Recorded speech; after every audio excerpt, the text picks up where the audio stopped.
All right, welcome back. We have another show, another Q&A. Anything that I say is not meant to diagnose, replace your medical care. Check with your doctor before implementing all the things that we're going to talk about. And let's just dive right in. I see there's a lot of questions lined up and a lot of quiz questions too. So let's do it. We're going to get to it. And the first person that's coming on with you, Dr. Berg, is Ashley from Newport Beach. She has 14 kids, 3 jobs, and a shaky camera. So we want to make sure she gets on first. But she lives in Newport Beach. What a beautiful California. Beautiful place. Ashley, you're on with Dr. Berg. Hello. Good morning, Dr. Berg. Good morning. He was lying about the 14 kids. I was wondering, that's a lot of kids. I have 4 though, 1, 2.5, 4, and 14. So lots going on, business. I have a very stressful life. But my question is, my husband and I started healthy keto and intermittent fasting back in mid-February, and I've lost 20 pounds, maybe a little bit more, and I've pretty much completely plateaued for the past at least couple months. I've been trying different things and I'm kind of stuck, so I was hopeful that maybe you could help me. Okay.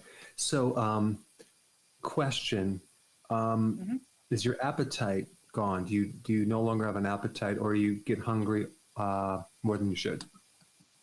It was gone for a significant amount of time. And then I would say within the past 3 months, give or take, I do I want to eat, but not like I'm starving. I just, around my 1 meal a day, I do 1 meal a day. I definitely want to eat. It's not that I don't want to eat. I do feel hungry. Okay. Is there, how close do you think you're following the ideal eating, like 100% or maybe 80%, 90%, or where are you at with that? I personally feel like I'm right there 100%. Like I'm eating under 20 carbs. I do eat a lot of I do cheese, I do the avocado, I do the salad with every meal. I've experimented with 2 meals a day. I've been doing the 1 meal a day for quite a while, but I've been really, watching your YouTube videos like crazy, trying to figure, myself out. And it's been tough. My husband, lost all his weight, and he's, doing great. And I'm just struggling over here. And how is your sleep and your stress level?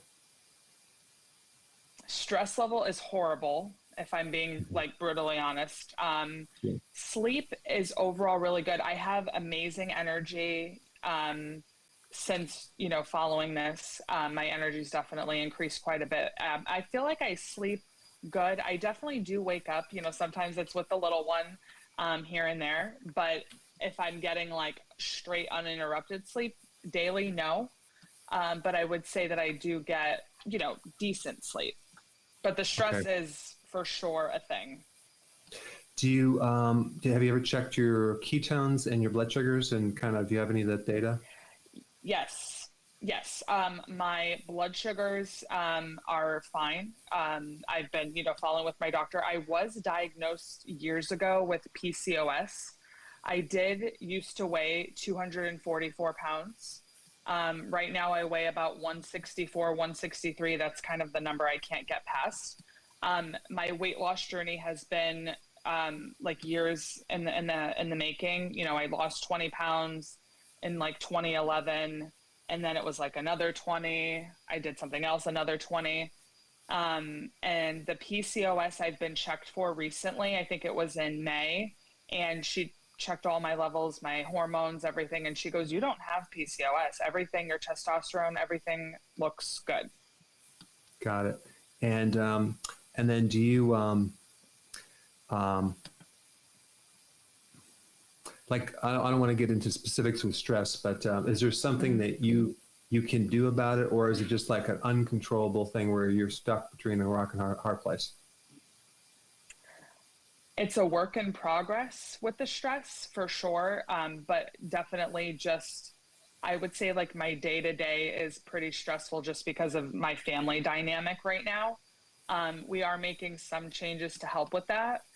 But I also wanted to ask you, do you think that high intensity like cardio would make a difference, or what is your thought on that? Because I don't work out regularly. I do walk, but I'm not like very, very active with working out. Yeah, I think, if we look at what we have to do is like, I mean, if you're eating one meal a day, I mean, and you're doing it right, you should be losing weight. Obviously, there's something that's stopping you. You have a history of PCOS, which means you have a lot of history of insulin resistance. And so, I'm not going to get into the specifics, but probably at one time your insulin was very high. And so now we have trying to bring that thing down. Yes. And so, so the thing with stress is stress activates cortisol. Cortisol, actually, believe it or not, is like eating sugar because it's a glucocorticoid. It causes the liver to make sugar out of fat, out of ketones, out of things that you're not even eating.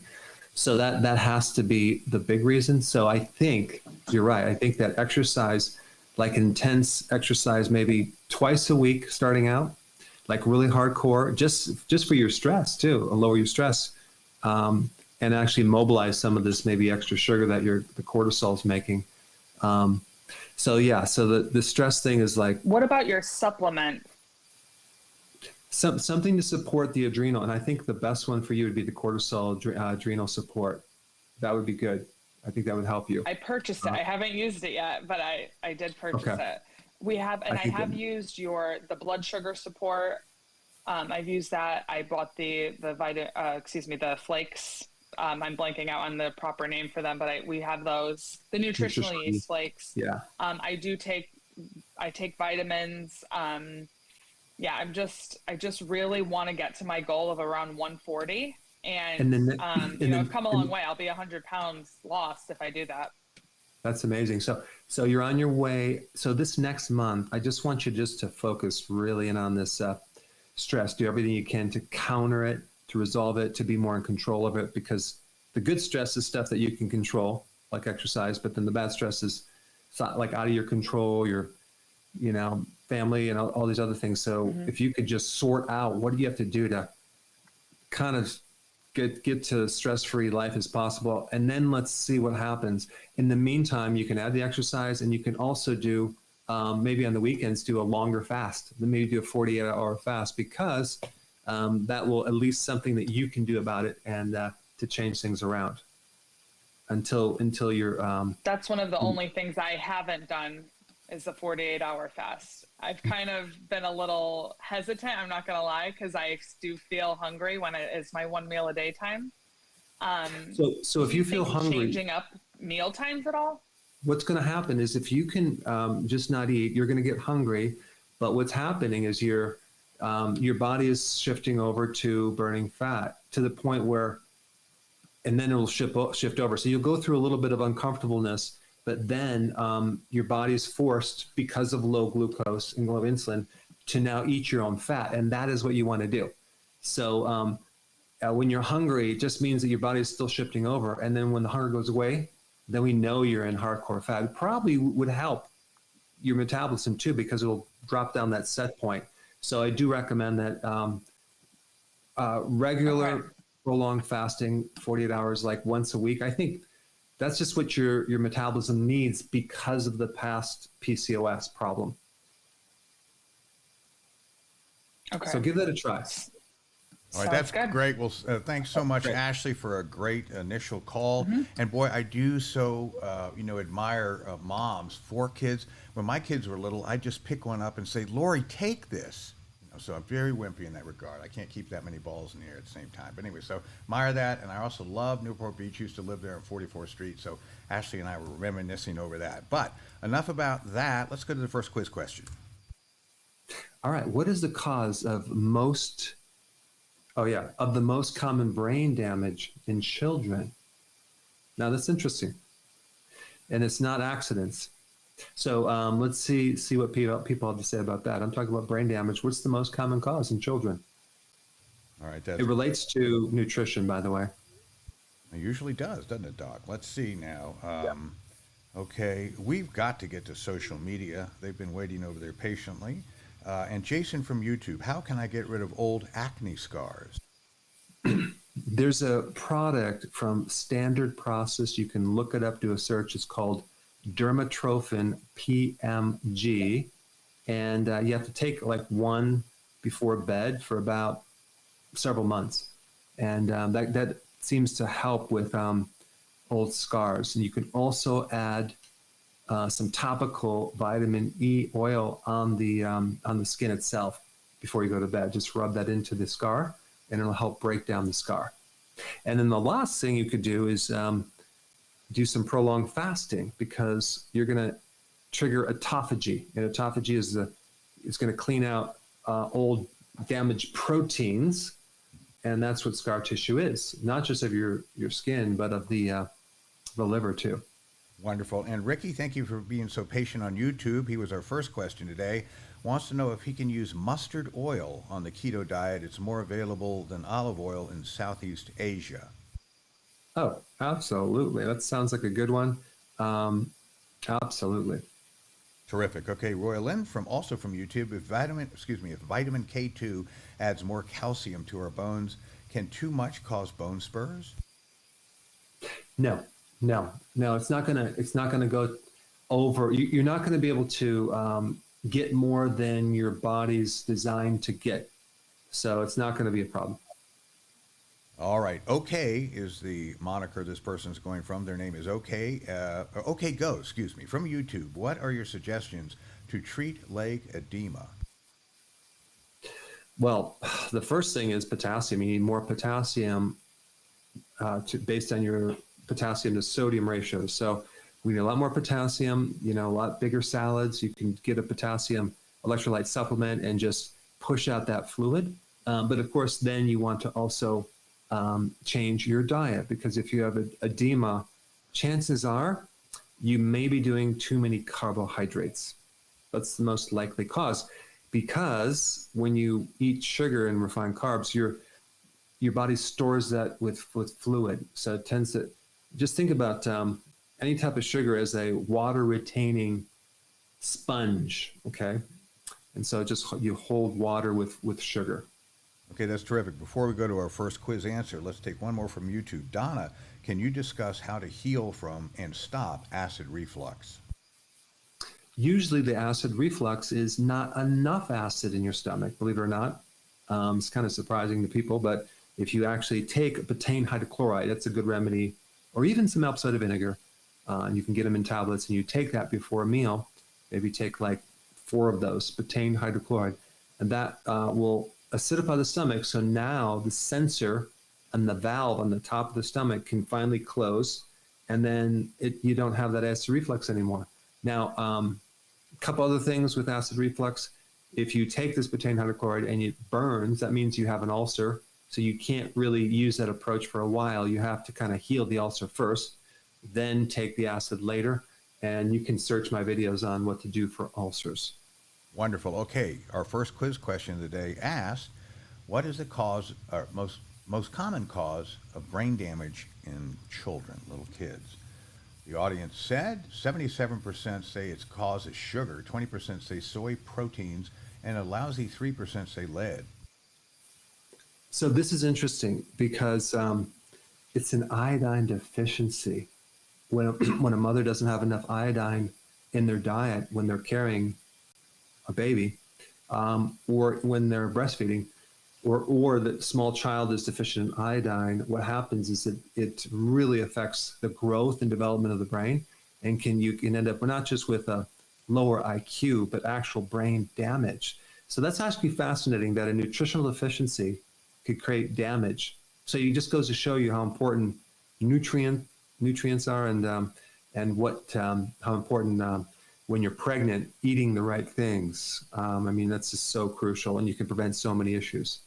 Well, that's terrific. Well, we've got so many cultures and races and habits and so on, but the one thing around the world we can all agree on is lifestyle makes a huge difference, and evidence that the type of lifestyle that you are promoting, Dr. Berg, is very, very popular. And here's evidence. A good morning from all our viewers who are joining from the UK, Canada, India, Japan, Netherlands, Poland, Algeria, Greece, Australia, Mexico, Norway, France, Pakistan, Nepal, Italy, Cameroon, Uganda, Taiwan, Scotland, New Zealand, the Czech Republic, Iraq, Germany, Belgium, Chile, Belize, been there, beautiful place, Bermuda, Switzerland, Trinidad and Tobago, the Philippines, Libya, Sweden, wow, Terry, Argentina, Kuwait, Peru, Austria, beautiful place, Mauritius, if I said that right, Nigeria, Colombia, Iran, South Africa, Croatia, Saudi Arabia, Egypt, Hungary, Ireland, Cyprus, Jordan, Kenya, Singapore, Jamaica, Serbia.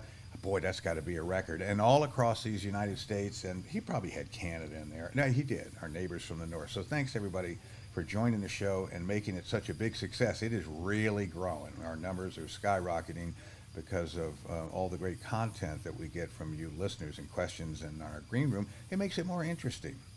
So let's see. So we don't have anyone from North Korea this time. I don't know why that is. Well, Kim tried to call him, but I was annoyed with him, so I cut him off. Okay. So anyway, but D is available, D Van Nee from Facebook. Is it okay to take painkillers while fasting? I have cervical cancer, oh gosh, and need the painkillers to ease my pain. Well, I can't tell you not to take your medication, but I mean, you got to do what you got to do, right? But there's a great video on my last interview with someone that was a cancer survivor that had pain when they had cancer. And fasting tremendously helped that with the omega-3 fatty acids. So you might want to beef up your omega-3 fatty acids for the pain, as well as your vitamin D levels to probably 40 or 50,000 IUs of vitamin D, because vitamin D is one of the best pain and inflammation natural remedies without any side effects. So I would attempt that, but I do understand the pain.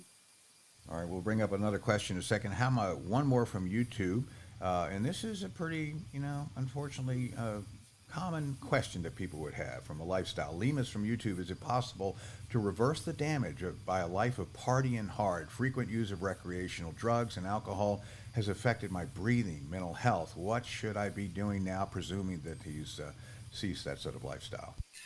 I think it's totally possible. If you even take me as an example on how much sugar and junk food I ate my whole life, and the amount of injuries and accidents. So yes, I think you can turn things around. Absolutely. And at least improve things significantly. So the best thing to do is to start with the basics, keep it simple. And I actually, if you go to my website, drberg.com, under blog, the first video says, first video, start here.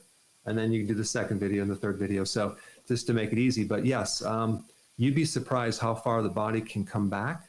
But the key is to learn from other people's mistakes, including my own, so you can avoid having to go through that, because it's terrible. So the answer would be yes. Well, Godspeed to you on that endeavor, sir. And let's go to the next question. And there it is. All right. Out of all the foods that you can eat, which one causes the biggest iodine deficiency? Interesting. I'll be curious what you guys have to say about that one. Yeah, have at it, audience. And now, next up, I think we'll go back to the green room. Heidi has one question. And by the way, she's a musician, so she has this great studio. And I'm going to award her with the best sounding audio that we've ever had on the air. Go ahead, Heidi. Good morning, Dr. Berg. Good morning. I have 3 conditions I'm struggling with and 1 question. So right now I have got IBS and colon swelling. I have got pityriasis rosea. I think we're tentatively calling it that. And I'm following your vitamin D, K, glutamine, omega-3 protocol for that with bile salts that I ordered from your website. And my question is, all summer I've been having a lack of sleep. And if I take your Gallbladder Formula right before bed with my 8 magnesiums, which is my normal amount of magnesium, all of a sudden I'm sleeping like a baby. I just would love an explanation for why that is and whether I should be taking your Gallbladder Formula right before bed. Well, this is the fact that you have inflammation tells me that there's probably a lack of absorption of certain nutrients, especially the fat soluble ones. So here you were taking bile right before bed, and I think you said vitamin D, right? Yeah, so I've been watching all your videos and they've really helped. I realized I'm low acid, so I have bile salts as well as your gallbladder formula, which has really been helping meal times.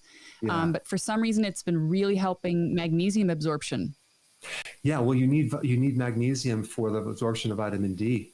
So they all kind of tie in. It's almost like a triad type thing where you have magnesium, vitamin D, and then also calcium. But the point is that it's very difficult to absorb any fat soluble vitamins without the bile salts. So you could be low, because if you have this inflammatory condition in your gut, there's always a kind of a dysbiosis, is alteration in your microbiome, and then also adding that bile salt helps to help the flow of the liver too. So you don't have any thickness in the bile. Everything kind of flows really nicely through the liver. So you're probably getting both absorption and nice flow through your liver from the bile ducts. Because I'll tell you, when you start having thickened bile, especially in that area, that can severely affect your sleep cycles big time. And also, like, I think, your microbes make secondary bile. So you might just be very deficient and you just need to actually put that back. The other function of bile from a microbe standpoint is to kill off microbes in the small intestine to prevent SIBO, which is small intestinal bacterial overgrowth. So if you have, maybe if there's something going on with that, and then you take bile salts, you basically kill all these microbes that are in the wrong place. So could be a lot of different explanations. Yeah, I agree. I actually had low acid, or no, I had acid reflux in the spring, and they put me on protein pump inhibitors. And after watching your videos, I realized that was the exact wrong thing to do, that I actually needed to acidify. So it has been helping. I just was very confused about the magnesium. Does vitamin D absorption, because I'm taking 40,000 IUs a day, does that cause magnesium to deplete faster? The need for magnesium does go up if you take more. So yes, so you want to take more, and even I think the RDAs for magnesium are low. So and magnesium is also held inside the cell, not outside the cell. So when you do a blood test, it's kind of worthless. You need to do it intracellular. So I think most people need a lot more magnesium than they think, especially if there's damage in the intestine. So I think anyone who has damaged intestines needs to just take more of everything, and then probably be careful of too many fibers, because sometimes that can irritate, like even vegetable fibers. Sometimes you have to do like fermented or even carnivore for a little while, depending on how bad it is. But it's a very common issue. Well, Heidi, thank you so much for joining us, and get back with us and let us know just how terrific your success story becomes. And let's see, I think we have an answer from Terry. Let me look. Okay, so question number 2, very exciting one as usual, asked, out of all the foods, which one causes the biggest iodine deficiency? And our audience, again, 70% as a lump that we have, says bread, refined grain. 25% say lectins, and 5% say refined sugar. Okay, so iodine is a little bit different, because it's there are certain foods that are that can goitrogenic, which basically means it blocks the binding of iodine. So the one that's the worst is cassava. So in countries where you consume a lot of cassava as a regular food, they have very, very high levels of iodine deficiency despite consuming a lot of seafood. So in other words, that cassava, if you're consuming cassava, you better be taking sea kelp or some type of iodine to prevent that deficiency, because even in adults, it can affect their IQ if they're iodine deficient. Wow. Okay, well, thanks for answering that question, folks, and we'll have another one up for you quick. And let's look for another question from our folks, in this case in Facebook. Veronica, this must be for her husband, I hope. What do you recommend to take to decrease prostate enlargement. So Veronica's prostate is giving her trouble. Well, the most important thing is you probably have to be careful about dairy because there's a lot of hormones in milk that can affect the prostate gland. And so that would be the first thing I would recommend is to look at that. The other thing too is like be careful about anything that's estrogenic, like the soy, things like that. Avoid that. And then insulin is another one too. Like cut out the carbs because insulin is a anabolic hormone that can make things grow. But if you watch my video on the prostate, my recent one, I have a lot of very specific advice that can help your husband. That's terrific. Good luck with that. Anna from YouTube, I purchased some of your products recently. Good move, Anna. What is the best time of day to take K2D3, vitamin B1, MCT, and turmeric with cumin, I guess, or curcumin? I'm sorry, Terry, I can't pronounce that. Curcumin? Yes. Well, I think if you take the curcumin or the turmeric, I would take that ideally with your meal, okay? So you can probably take all these with the meals because some of these products have not just fat-soluble vitamins, but they have phytonutrients, which most of them are fat-soluble. So either take those with the MCT oil on an empty stomach or take it with the meal, maybe your first or second meal, and then you just get a little bit better absorption. It's not a total necessary thing, but it'll help you. But yeah, so like the curcumin is a fat soluble molecule, so that's why with oil or fat it'll help to be absorbed better. Very good. Okay, Lydia from YouTube, what natural remedies and diet are best for someone in menopause and unfortunately suffering with high anxiety and panic attacks? Well, I go right to the vitamin B1. B1 is great for panic attacks, nervous anxiety. That is probably going to help you with a breathing technique of slowing your breath down. I actually, if you look under the video on panic attacks, is a great breathing exercise that can just pull you out of anxiety. But it sounds like you need more B1. B1 is the wonderful natural, if you get a natural version of it, not the synthetic. It's just wonderful for pulling you out of this panic, this anxiety, this nervous tension. More people should try it, and you'll notice within 10 minutes, actually sometimes even 5 minutes, you'll notice this calmness. So we need more B1, especially if you're drinking a lot of coffee or tea, which depletes B1, not to mention the refined carbohydrates, which is a given, which you're probably everyone listening is already on a perfect keto diet, so we don't even need to talk about that. All right, very good. Maggie from Facebook, is there a way to shrink excess skin without surgery? Yeah, there's the best thing is a combination of several things. You want to do definitely periodic, prolonged fasting to start to have your body recycle some of the extra protein, the collagen that's stretched out, with a good amount of vigorous exercise. Those two you need to really focus on more than the average person to get some tightening action going on. I will be doing a video on some other things that can help you topically as well. They're not perfect, but they will tend to help to a certain point. Very good. Carla from YouTube, what should I do when I'm on keto and feeling bloated after eating leafy greens? Yeah, chances are there's some gut issues. You're going to have to back off those and not consume as many, and probably try fermented, like sauerkraut, things like that. And then the other thing that I found with some people that works really good is if they take like a liquid probiotic, and I'm not biased with my own liquid probiotic, but I am, but you take a little bit of that with your salad, it seems to get rid of the bloating. So now we come back down to these microbes, right? Needing more microbes to help you digest the fiber. In fact, your body can't digest some of this fiber, so that's why we need microbes. So they really help us out.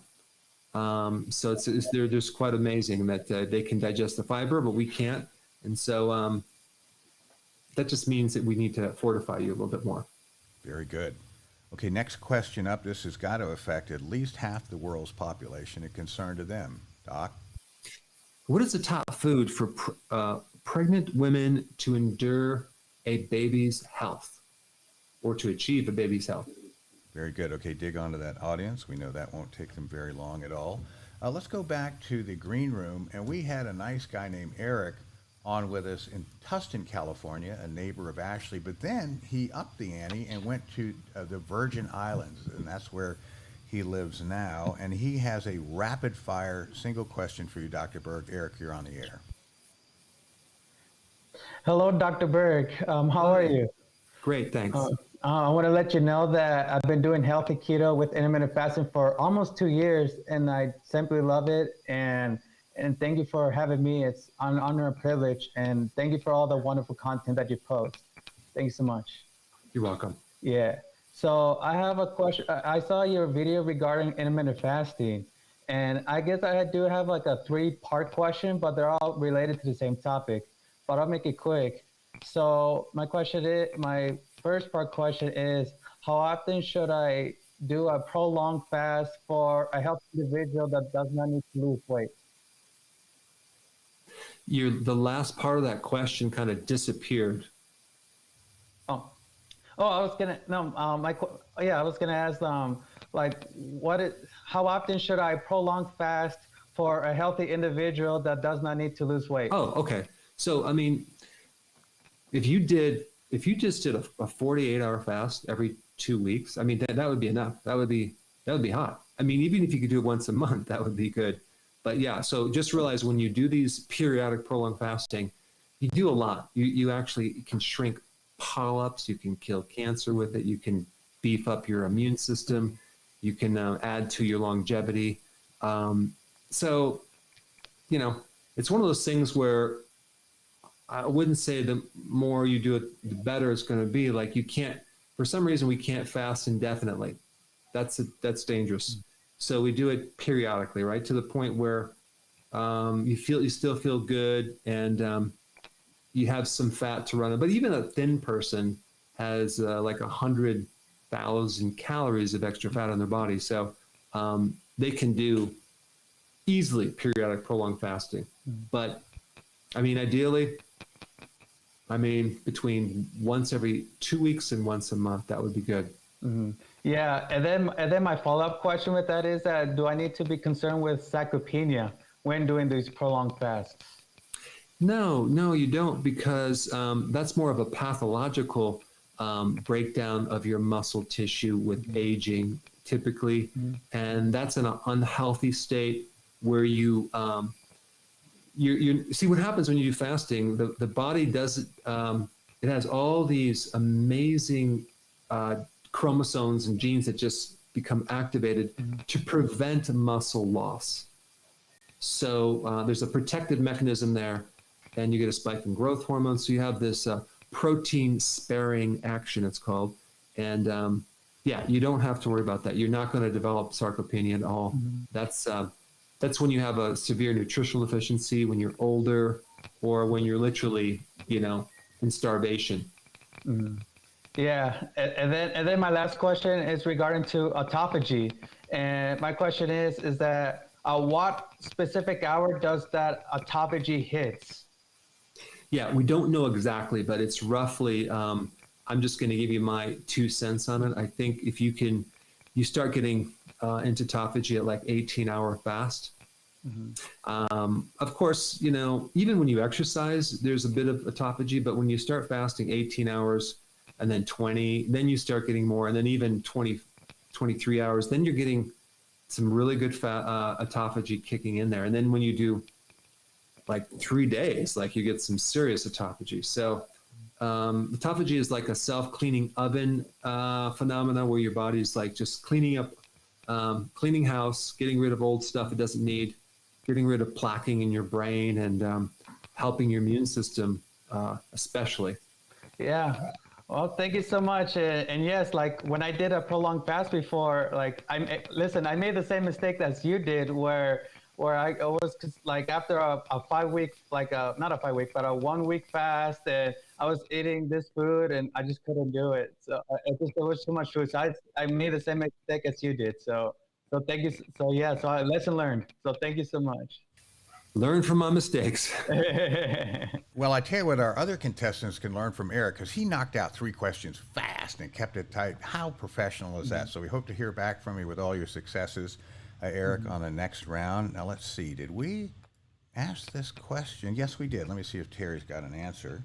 And the question was, for half the residents of the world, what is the top food for pregnant women to ensure a baby's health?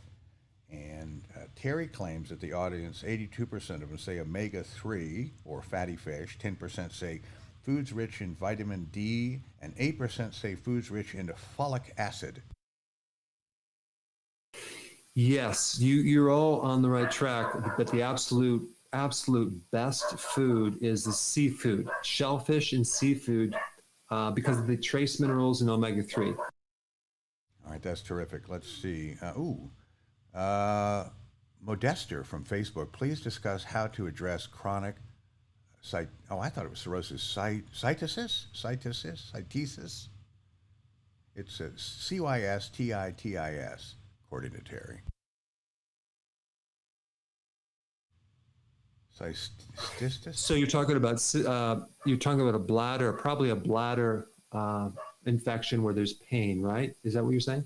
I'm not sure. That's just what he wrote. He didn't address it. Modester, just a suffering. Okay. So yeah.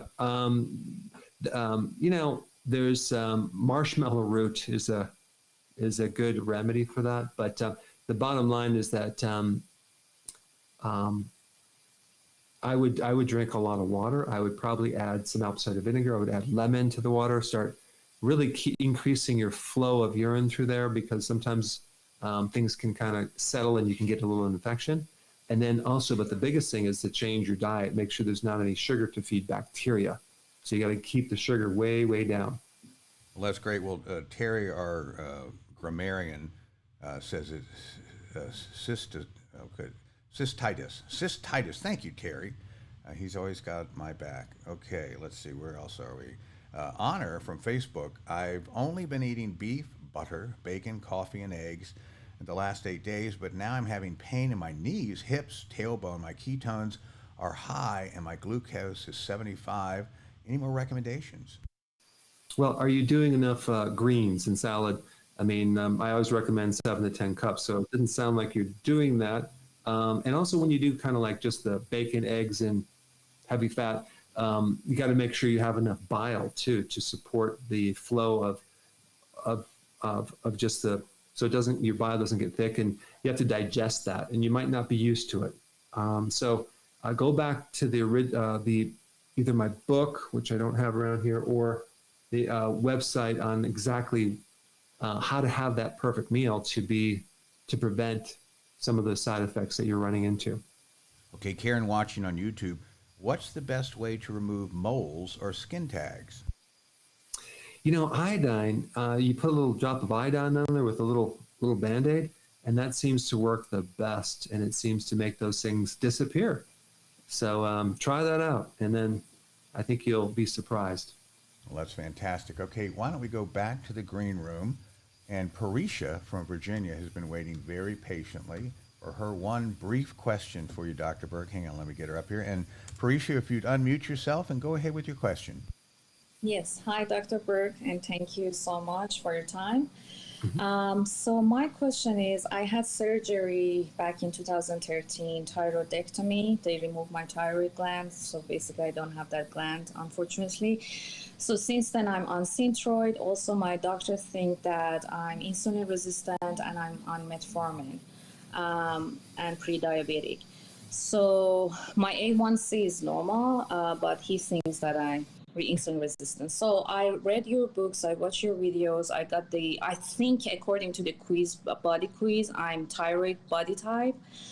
So my question is, what other suggestion you have for somebody like me without thyroid gland? What I can do to be healthier as far as diet, exercise? Well, Here's the thing. If you get on like what we're recommending, a good, healthy keto plan with intermittent fasting, you're immediately going to take the pressure off your thyroid, and it won't have to work so hard because the type of fuel you're going to be using is more efficient. So you definitely need to do that. And as far as the thyroid itself, you want to provide the thyroid, because you have to take the medication, but we want to provide the thyroid with all the raw materials it needs, because it's not always necessarily just iodine. You might need selenium for the conversion. You might need vitamin D and zinc for that conversion. So that would be on that healthy version of the ketogenic diet that I recommend. So so you want to kind of eliminate one problem at a time. And I think the biggest one is the insulin resistance problem first, because they did surgery in the thyroid, and thank goodness out of all the problems you have, that one you can live with without a thyroid and do fine, as long as you strengthen the other areas and you're making sure the dosage is just right. If you could find a doctor to maybe recommend Armour thyroid, that might be a little bit better, even though they don't like doing it because it's harder to regulate. But you're probably on Synthroid, but that's just a thought on that. But that's what I would do for sure. Okay, thank you so much. Great. Thank you so much, Parisha. Good luck with that issue. I hope you feel like $1 million soon. Okay, let's go back to YouTube, where Iris is asking, are cranberries good for a bladder infection? Yes, they cause the bacteria not to stick to the wall. So they allow the bacteria to go through. That would be good, like an unsweetened cranberry juice diluted. That would be good for you to take. Very good. Laura from Facebook, are there any specific supplements you recommend for kids who are picky eaters and don't like any veggies?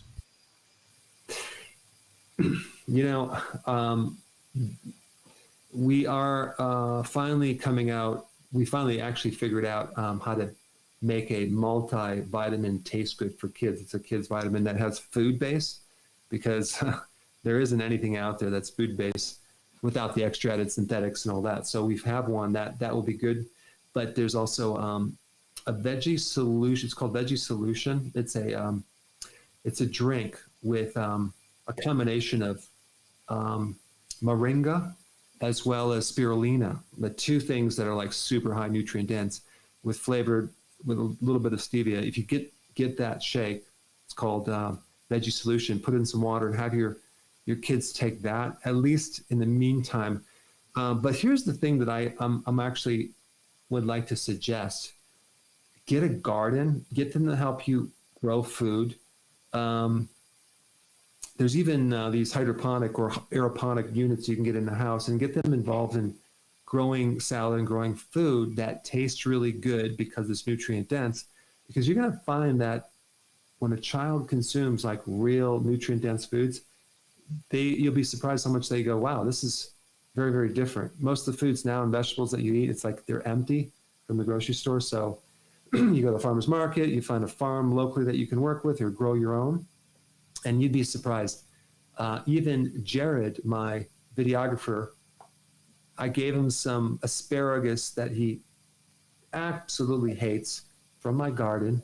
And he's like, what the heck is this? He said he would eat this. So if you have really good stuff, kids will eat it. But it is a problem. And get them involved with making keto treats, get them involved with growing things. And then hopefully they'll start to include that. Nice. Or have some more new babies, and then start them off on. Don't even show them anything other than what they should be eating, and then you're good to go. And isolate them for the next 18 years. And I'm being very sarcastic. Well, here's an isolation tip: send them to the room without Xbox. They'll be running for lettuce if you do that. Believe me. Oh, right. Absolutely. Okay, listen. Thyroid is a big topic today, so I'm going to hit you with a 2-questioner. There's Believer and then D from Facebook, 2 of them. Believer on YouTube has 4 nodules on their thyroid, not sure if it's a boy or girl, and I've gained 70 pounds in a year, but my physician doesn't seem to concern what I should be doing. Let's start with that. That is an estrogen dominant situation. I would highly recommend start on sea kelp, because iodine helps regulate that excess estrogen that's stuck in the thyroid. And it's great for fibrocystic breast problem. It's great for cyst on the ovaries. It's great for cyst on the thyroid. So sea kelp, that's the remedy. All right. Well, that might help Dee, who also asked about the thyroid from Facebook. Can gallbladder surgery affect your thyroid? What should I be doing after that surgery? Yeah, because the thyroid has to convert 80% of its hormones through the liver, which is also connected to your gallbladder. So if you have the gallbladder out, that could create an lessening of the conversion, in which case the remedy is taking some purified bile salts. In fact, if you think about it, if you have a hyperthyroid condition, you have too many hormones, one of the contraindications is bile salts, because it's going to help increase more of the conversions, and you don't want that. So it's really, really good to take bile salts if you have a hypothyroid case, because you're just going to convert more of these hormones. You'll have more, the need for medication will be less, and you'll see better results. Okay, here's a sort of earthy question, and I know that Terry suffers from this terribly. No, I'm just kidding. He has very good hygiene. True, false? Body odor is a reflection of sweating. So let's see what the audience has to think about that. Sorry for stealing your thunder. I read that question. Let's go back to, well, let's see. Let's go maybe Ellie. I don't have a picture from her, but Ellie, are you on, can you hear us? Yes, hi. Very good. Put the mic a little. Can you hear me all right? I can. Put the mic a little closer to your face, and then ask Dr. Berg your one question. Okay, hi, Dr. Berg. Hi. 5 years ago, I had breast cancer, and I received radiation from that. Following the radiation, a couple of months later, I noticed I was developing a lot of deep scar tissue inside the breast and under the arm. A year later, I started Astim and Graston scraping, which is horribly painful. I've seen several videos on iodine, and I picked up some decolorized iodine and just thought I would give it a try by rubbing it all over all the very deep, hard scar tissue in that area. But now I'm worried, is that going to adversely affect my thyroid? Am I getting too much iodine because I'm rubbing it all over, trying to do it maybe every other day? But I'm not even sure if this would even affect deep scar tissue. So I'm kind of stuck. Yeah, the iodine will help with the estrogen excess, but the vitamin E is what you want to be rubbing into the breast, because that will help break down the scar tissue more than the iodine will. So yeah, you could get excess amount of iodine. I doubt if it's difficult to do that, but I think the best thing is to rub the the vitamin E, get a good quality one, get it in an oil, a little pearl, open it up, rub it into the breast every night before you go to sleep. But the other thing too is that, boy, you got to be careful about doing some deep work on the breast tissue, just because the trauma can affect cancer too. It can trigger cancer. Cancer tends to invade areas of inflammation, and definitely areas of trauma on the breast. In fact, when I was in practice, when someone came in with breast cancer in a certain location, I said, have you ever traumatized that part of the breast? And they always say, yes. How did you know? So yeah, be very gentle. And then, unfortunately, I'm not going to get too much into mammograms, but first of all, they give you radiation and they do compression. So it's like, wow, they actually create 3 to 6 times more harm to the breast than not doing it. So I'm not saying not to get it, but it's just you have to be aware that trauma can adversely affect people. Wow.